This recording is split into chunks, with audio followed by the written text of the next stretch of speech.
Loving in a loveless place. Your function in the atonement. Again, this is A Course in Miracles. I'm Kevin Rice, going through A Course in Miracles in chapter 14.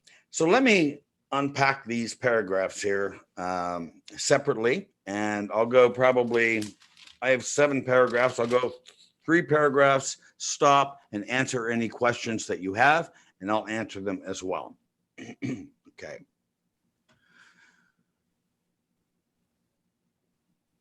Okay. Um, when you, at the beginning of this section, when you accept a brother's guiltlessness, you will see atonement in him. For by proclaiming in him, you make it yours, and you will see what you sought. In other words, I can't give anything to you until I acknowledge it within myself. It uses the word atonement. And from the text in chapter 6, section 3, paragraph 5, it says the full awareness of atonement then is the recognition that the separation never occurred. Let me repeat this. The full awareness of atonement then is the recognition that the separation never occurred. My friends, this is healing. These are alignments. Our brothers and sisters aligned with our Father. This is grace. And it becomes easy and less of a struggle in our world when we understand and acknowledge the atonement, right? Acknowledge the atonement, that the separation never occurred.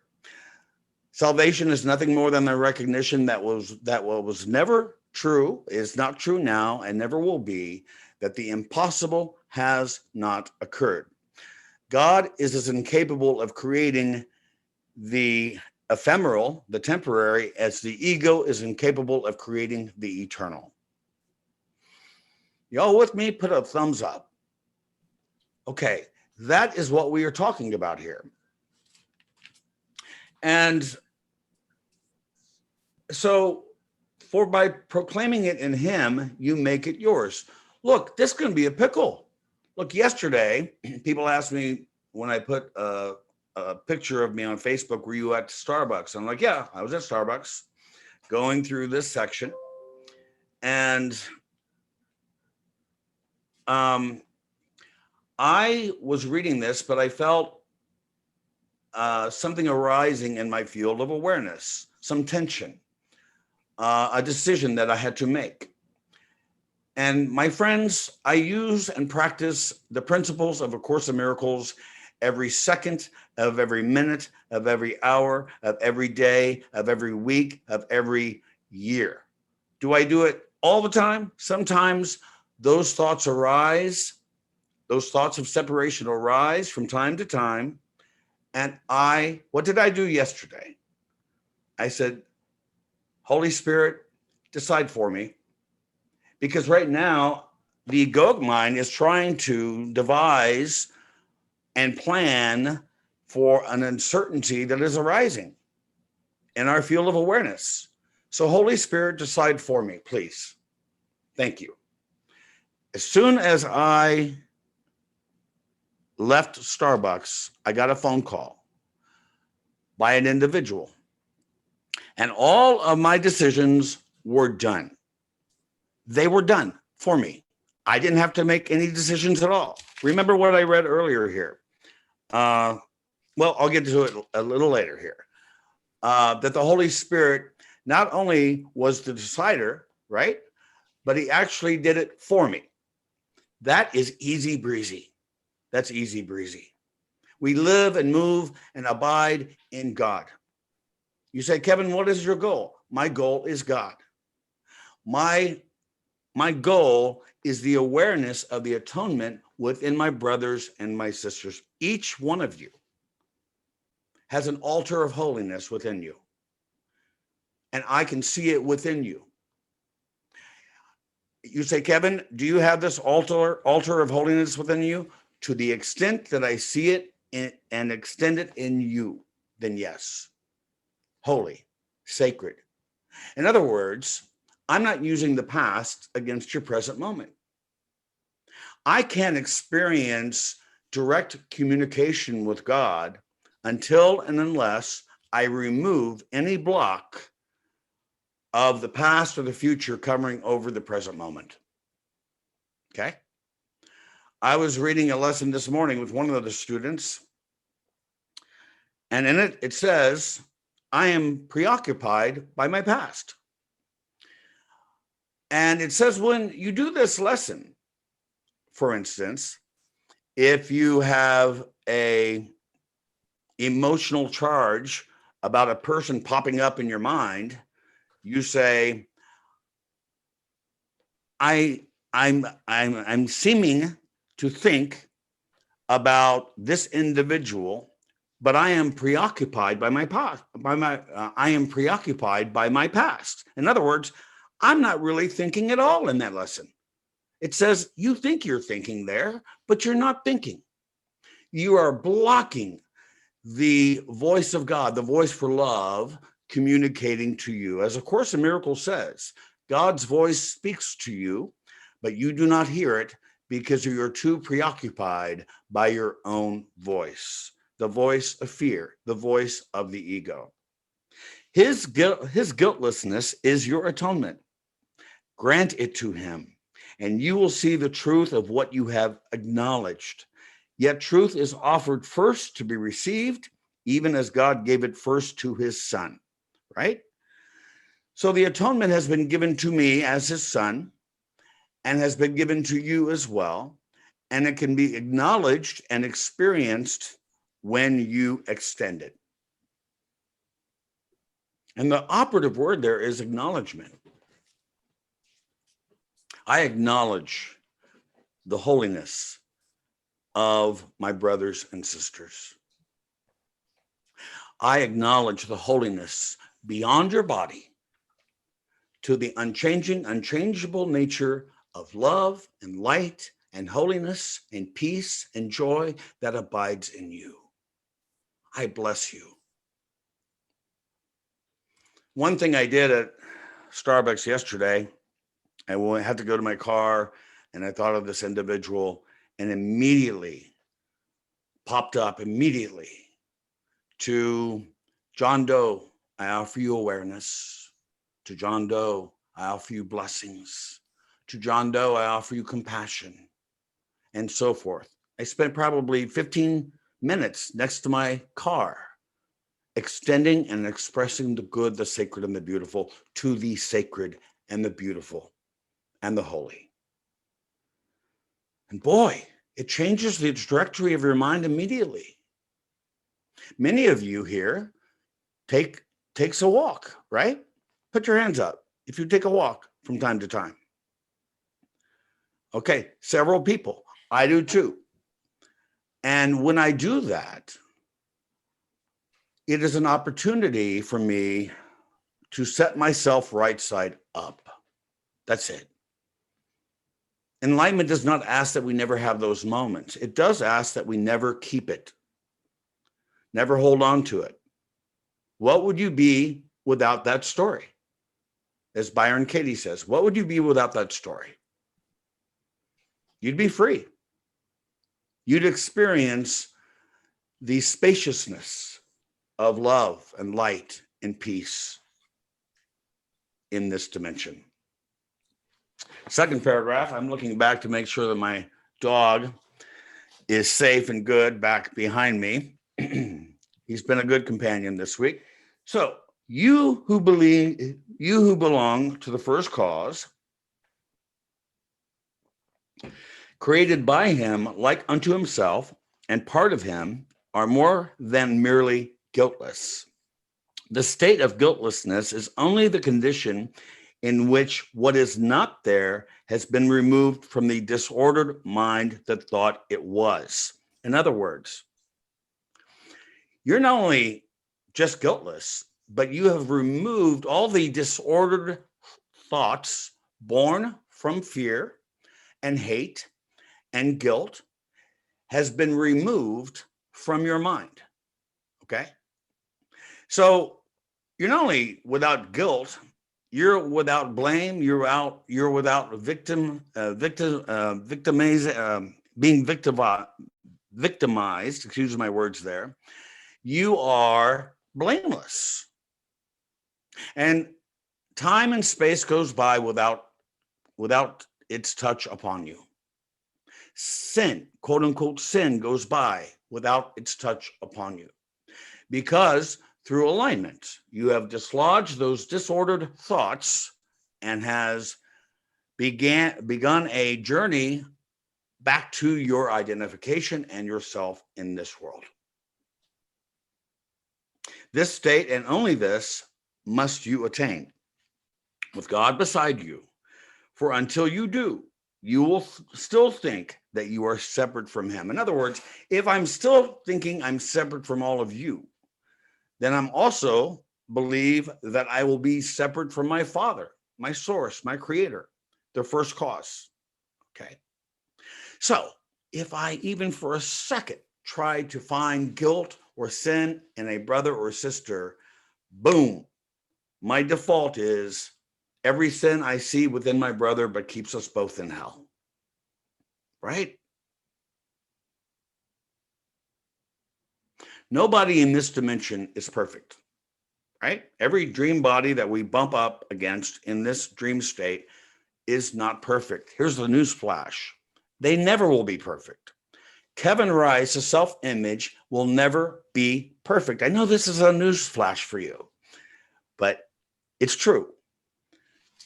A false self-image of yourself has come to a false image of yourself has come to take the place of what you are. I have that on my desk here, so I can read it every day. A false image of yourself has come to take the place of what you are. So set aside Kevin Rice right now, because if Kevin Rice is trying to perfect his body and his appearance, well, good luck with that, okay? Because, you know, I was reading Muji this morning, and he says, you know, the small I is not real at all, the self-image, he says. It's like a verb. A verb, so the small I is always doing, right? The capital I, your true self, is a noun, right? It's like a tree. It's like the atonement. It's my reality, okay? So this is why any miracle worker would understand this, that your doing part is secondary to your beingness and to your reality, okay?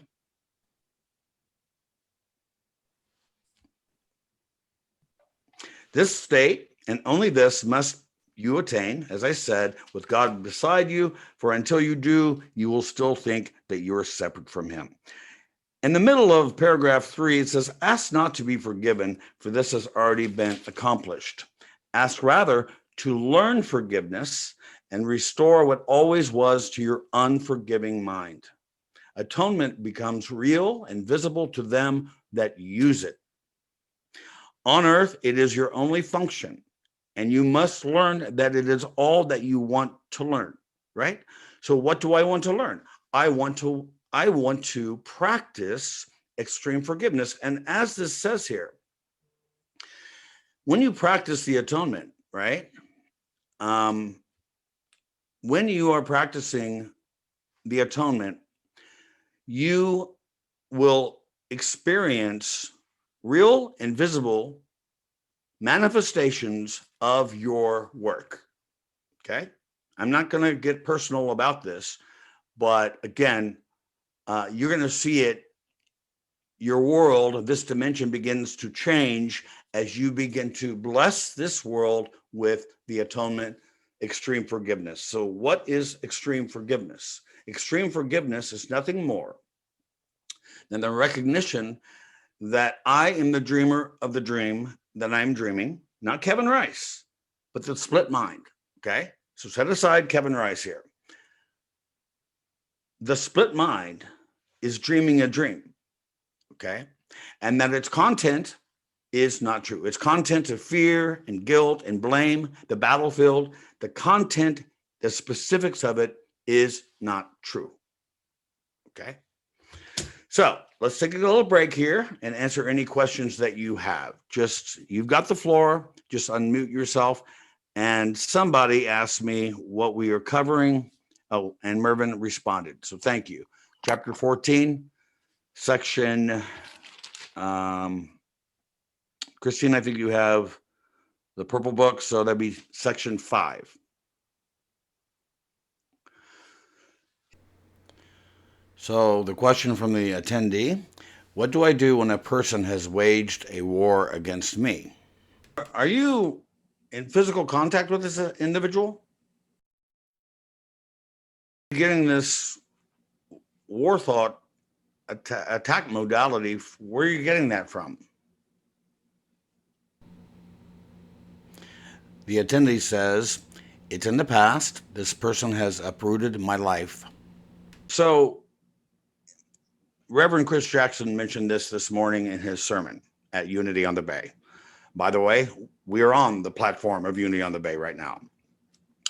But he said it from A Course in Miracles, right? I have done this thing, right? I am responsible for what I see. I have done this thing, and it is this that I will undo. So instead of shifting any power or responsibility to another person, we bring it back to our own beingness. In other words, so if, I'll give you an example. If I have an individual who has friends for 25 years, right? And by the way, my friendship with Chris on August 12th will be 25 years as his best friend. And we honor that. And I think that we're going to be talking that, do a dialogue about that at Unity on the Bay in August. But let's just say that he's just been awful, which he hasn't. He's been a wonderful friend. Okay. If that thought of wrong or injustice keeps popping over and over in my mind, number one, I have not forgiven the specifics of the dream state. I am entrenched with the details of a minute exchange, hypothetically, that had happened in the past. As I said previously, I am preoccupied by the past, right? So I have to acknowledge that. Kevin, I am preoccupied by the past, and those thoughts, which are preoccupied by the past, does what? It keeps me in Spirit, and we're covering this in this section here, where the Holy Spirit, you ask the Holy Spirit and learn of how to forgive. Ask rather how to learn forgiveness and restore what always was to your unforgiving mind. 2 parts there. You ask how to learn forgiveness, number 1, and then restore what always was to your unforgiving mind. Don't take this personally here. Everybody has harbored unforgiving thoughts in their mind. I'm reminded by what Jesus told Helen. You can read it in the cameos. Okay. A desert is a desert is a desert. Leave the desert. Or as I would say in my parlance, or the parlance of A Course in Miracles, is rise above the battleground. Be above the battleground. So let me remind you of the first law of chaos. The first law of the ego is I have a set of interpretations and perceptions over here, and John Doe over there has a set of values and perceptions over there, and it's different, and my perceptions are right and theirs are wrong, and therefore I'm immediately in a place of superiority, egotistical, and therefore on a battlefield against my oneself, the atonement. So what do? I drop it. I drop the sword. I drop the spear. I drop the shield because I don't want to be on a battlefield against the atonement, the truth. So the attendee says, how do you deal with other people who are toxic? Other person here. There is no otherness here. And if I find unhappiness or pain or misery external to me, I have to take responsibility and say, turn it around, Kevin. Have you been in pain? Have you had a burden? Have you experienced misery? And the answer is always yes, yes, yes, yes, yes. So all that we are looking at is a mirror, a reflection of what we are experiencing in time and space. If I want to project my unconscious guilt to other people, okay,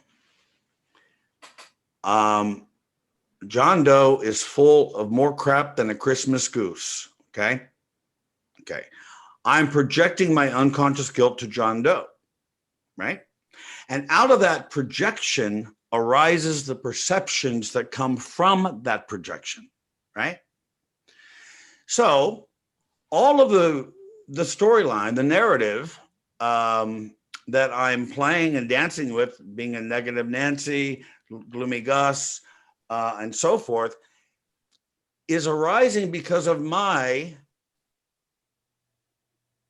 lack of acknowledgement that I stepped first into the descent toward hell, right? By saying that person is full of sin and I cannot shake it, okay? Look, whether it's a politician or a coworker or a boss or an ex-lover, it doesn't matter because what we are responding to are dream bodies. We are not reacting to that person's reality, which is beyond their body. When we arrest the mind by stopping at the body, then we are blocked. We're immediately we're blinded, right? So we have an opportunity using God and the Holy Spirit to go beyond the body to the holiness and the altar that lives within this guy or girl. You say, Kevin, this is difficult. It is if you're using your own strength to do it. It's way easier to ask the Holy Spirit to mediate and ask him to learn, to teach you, to learn you how to forgive that particular person. And finally, we have to extend your holiness to this person instead of projecting our own unconscious guilt to this individual. If we do that, we are blocking our vision and basically asleep, right? One attendee says, when I have an ego thought, I go to the Holy Spirit instead. Your comment reminds me of the statement from A Course in Miracles says, the alertness of your ego to other egos is not the kind of vigilance that the Holy Spirit would have you to maintain, right? So we're not here to correct anybody, right? Because if we try to correct another individual, we're saying to ourselves that this person is broken and needs to be fixed, which is a narrative that we're telling ourselves, right? So you're correct. So thank you so much for your opinion, your perspective there. Anybody else? An attendee says, one time during a visit with my wife who was passing away at the hospital, we forgot the past completely. The experience that you had with your wife at the hospital when she passed, so you didn't have any frame of reference of the past covering over that moment, right? There was direct, in other words, it was sacred. It was holy because there was no past to intrude against the present holy instant that you had with her. Is that correct? Okay. And I just want to say this here. because this is paragraph 4, 5, and 6, right?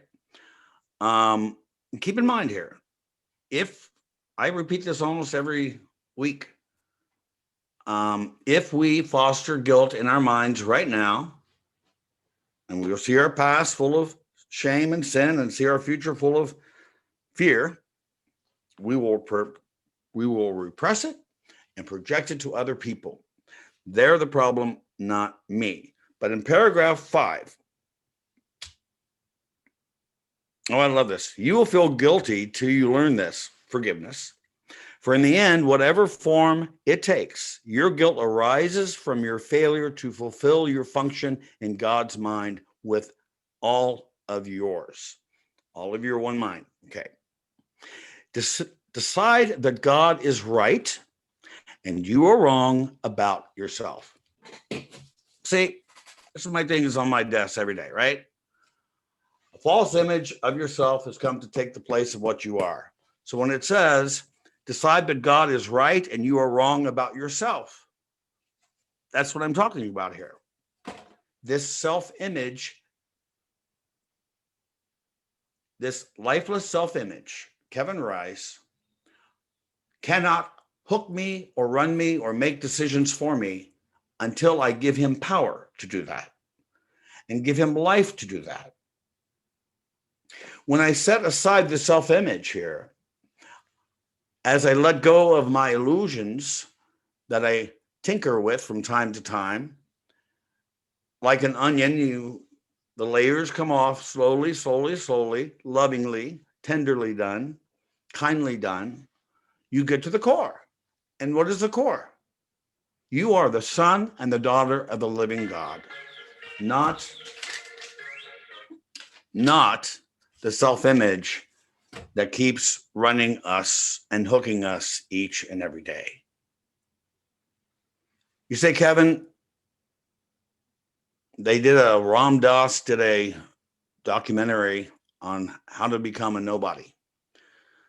And he's basically correct, because as you set aside, the ego does 3 things to the body from the Course. It uses for pleasure, pride, and attack. Those 3 things. Pride, puffing up Kevin Rice, making him important. And I'm going to tell you, Kevin Rice is not important. He's not special. Okay. Pleasure. Sometimes I process of letting go of my pleasures, which at the end of the day, it's easy to do when you recognize those pleasures are nothing more than temporary relief of existential pain, right? They're not bad. They're just not real. They're just illusory. That's it. Pride, pleasure, and attack. And we attack when we foster guilt in other people, which is nothing more than an unconscious projection of my own guilt that I have not acknowledged it yet. So, Kevin, decide that God is right and that you are wrong about your self-image called Kevin Rice. Fail not in your function of loving in a loveless place made out of darkness and deceit, for thus are darkness and deception undone. Your function of loving in a loveless place, as one student just mentioned this, a loveless place is upside down, backward place, right? And I'm not here throwing pink paint onto this world. I'm not here doing that. I'm here acknowledging my power and my participation in dropping a pebble of division into this world. And I see the ripples of it.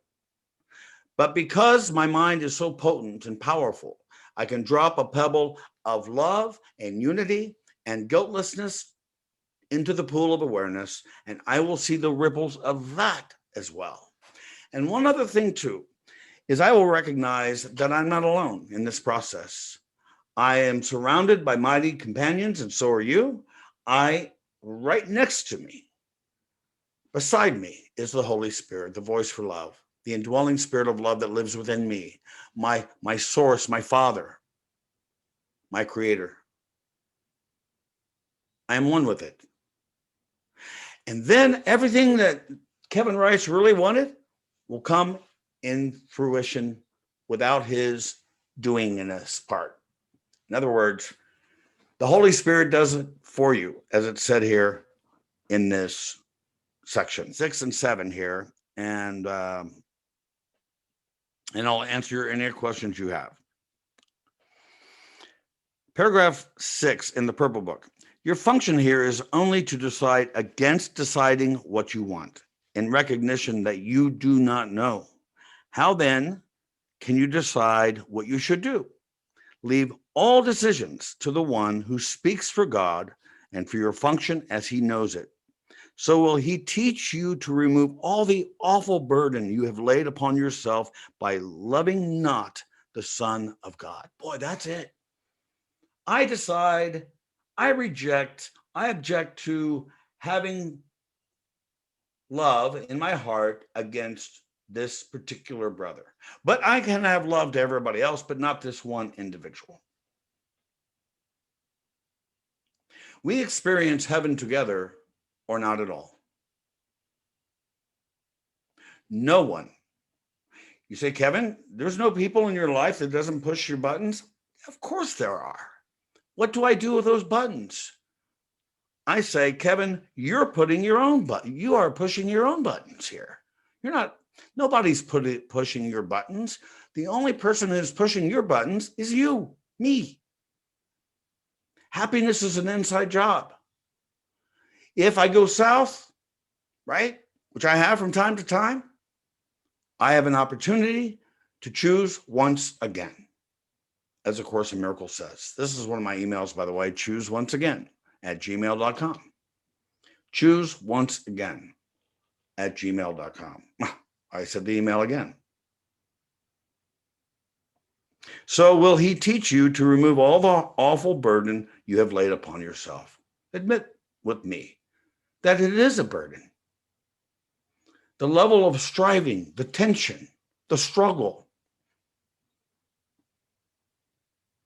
the weariness that we carry in our minds every day by our own choosing. But we're better than that. We can choose better. Finally, when you have learned how to decide with God, all decisions become as easy and as right as breathing. There is no effort, and you'll be led as gently as if you were being carried along a quiet path in summer. It's like you're being carried. One of the lessons asks us to do an exercise. And it says, if you're doing this exercise properly, you will experience being lifted up and carried away. So I did the exercise. I don't remember which lesson I did, but one of the exercises given in the lessons, the workbook lessons. So I did it, and I was in bed and in a meditative state, and the most beautiful experience of being lifted up and carried away without effort, like going through a river, not running against it, right? But allow the river just to flow me its own way by acknowledging that I, as the previous paragraph says, that I don't know. I don't know what's in my own best interest, but my Father knows, the Holy Spirit knows. So I'm going to give the decision maker away from Kevin Rice and giving it to the Holy Spirit, as this will say, the Holy Spirit will not delay at all in answering your every question what to do. He knows, and he will tell you, and then do it for you. Wow. Wow. I just want to cry. Not because of suffering. Lesson 69 says it will carry you ahead. Thank you. Yes, lesson 69. Wonderful exercise, by the way. Wow. It's 2:00. So I guess I'm done. A Course in Miracles says, to give and to receive are one in truth. I will receive what I am giving now. If you are inspired to support Unity on the Bay and myself, you can text UOTB to the phone number 73256 and you'll receive a link to enter your donation, and then drop down to ACIM-Kevin Rice to indicate that your offering is directed to this class. Or you can give through the website, unityonthebay.org/give, and drop down to ACIM-Kevin Rice under Select Fund. Your donation goes to support Unity on the Bay and the time and value we put into providing these teachings. I invite you to also visit onlylovingthoughts.com for all our A Course in Miracles videos and much, much more. Thank you, and thanks for sharing this A Course in Miracles Zoom class with other people.